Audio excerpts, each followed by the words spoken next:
చేసినోడు ఆడి గురించి మీరెందుకు రోడ్లు ఎక్కాలా? ఆడు బాగానే ఉంటాడు ఏమ్మా. మీరు చూడండి, ఫస్ట్ థింగ్ ఈజ్ మీరు అనవసరంగా వ్యక్తులను కాపాడడానికి మీరు ప్రయత్నం చేయడం తప్పు. వ్యక్తులను మీరు కాపాడాల్సిన పని ఏమీ లేదు.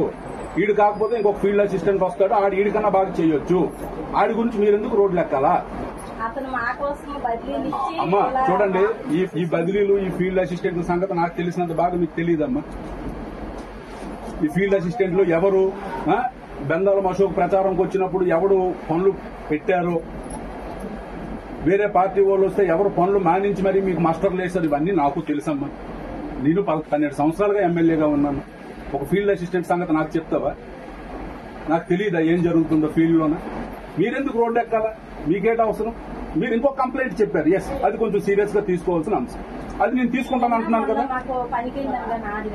అది నేను వేయిస్తానమ్మా. మీకే దాని గురించి ఏముంది? మీరు వాటి గురించి పట్టించుకోకండి. అలాంటివి ఏమైనా ఉంటుంది. ఇప్పుడు ఎవడో ఒక వ్యక్తి తప్పు చేశాడని చెప్పి మీరెందుకు సఫరర్స్ అవ్వాలా?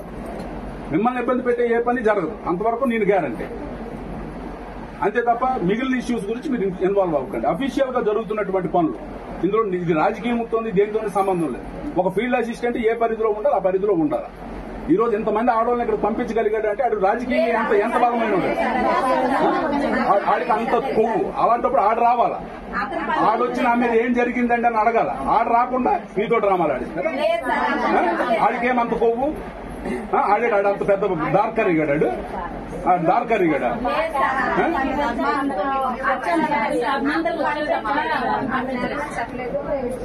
సరే అదేనమ్మా, బాగా చేస్తే 28 కంప్లైంట్లమ్మా. బాగా చేస్తుంటే 28 కంప్లైంట్లు ఎందుకు వచ్చాయి?